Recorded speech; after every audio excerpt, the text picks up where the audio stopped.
Hey everybody, welcome back to Tired Old Queen at the Movies. It's Valentine's Day. Do you have a sweetheart or are you looking for a sweetheart? Well, if you're short a sweetheart, there's always the Tired Old Queen at the Movies. Hopefully Steve will have a nice love story for us this week. Let's go find out. John, Tired Old Queen at the Movies. Oh, happy Valentine's Day, Johnny! I thought, what kind of a romance could I do to show you? And I thought, you know what? I'm gonna do Billy Wilder's adaptation of Sabrina with Audrey Hepburn, Humphrey Bogart, and William Holden. Sabrina was a big stage success in the 50s, which had starred Margaret Sullivan and Joseph Cotten on the stage, and when they went to make it into a film, they handed it to Billy Wilder.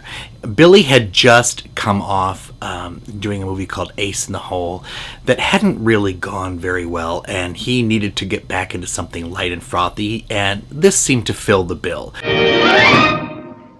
And Audrey Hepburn needed a follow-up to Roman Holiday. She had just won the Academy Award, and they wanted to give her a glamorous sort of role. Well, hello, how are you? Well, I'm fine. How are you? Now, Audrey decided that she wanted to have her favorite designer and good friend, Hubert de Givenchy, do the clothes for this, and Givenchy did all the dresses, but because Edith Head did the rest of the wardrobe and was head of the department, when the Oscars came out, Edith Head won the Oscar for Sabrina, but it did not go to Givenchy, who had done the most famous dresses for Audrey and outfits for Audrey. So after that, to kind of make up for that, Audrey had Givenchy do every single bit of clothing in all of her subsequent movies. It was in her contract that he was it, and that was the way it went. So Edith got the Oscar, but Givenchy got years and years of work. I shall be the most sophisticated woman. Her co-stars in this movie were originally supposed to be Cary Grant and William Holden. Cary Grant at this particular juncture thought he was too old for everybody.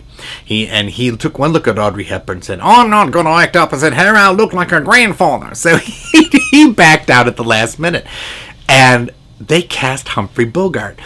Well, Bogart was very insecure about how he looked opposite her. And he realized early in that he did not look like a romantic hero. Always wearing your black Homburg and carrying a briefcase and an umbrella. I thought you could never belong to anyone. They put a toupee on him. I think at this point, too, he was beginning to start to get ill. He would be dead within 2 years of cancer, lung cancer.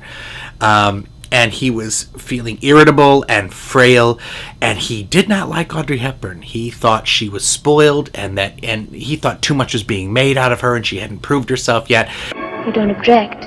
Object? To you? It's as though a window had been thrown open. And it was all really basically his own insecurity with his sex appeal and how he was looking, because the guy that he was playing opposite for her affections in this movie was William Holden, at the top of his looks. Honest? Huh? Oh. Won the Oscar for Stalag 17. He looked like $1 million in this movie. They dyed his hair blonde. And there was, in the 50s, at this particular juncture, there was no more handsome guy in movies than Bill Holden. And Bill Holden fell head over heels in love with Audrey. Mother, this is Miss Fairchild. The story itself, the Long Island wealthy family, and their chauffeur has a daughter who's brought up with the boys, and she's it. And no, they really don't pay any attention to her. She's this long-legged kind of fawn. And You think a chauffeur's daughter would know better. Yes, sir.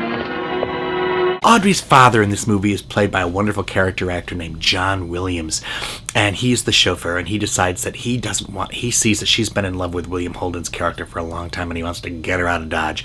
So he convinces her that she should go to cooking school, and he sends her off to Paris to become a chef. Take an egg. Correct.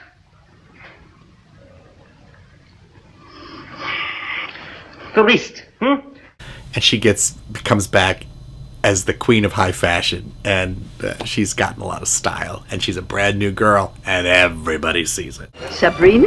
Yes, of course. You didn't recognize me, did you? Have I changed? Have I really changed? You certainly have. William Holden, who has been going out with Martha Hyer, in the movie, and a lot of other women, is a playboy of the family and trouble. And Humphrey Bogart, the older son who's taking over the family business, sees that this girl is yet one more notch in his belt, and she's a threat. So he proceeds to woo her himself, and he falls in love with her, and the two brothers are vying for her affections. I'm not very bright. Took me until this morning to add 2 and 2 together, like 2 champagne glasses and the plastic steel in Sabrina. You know what I got? What?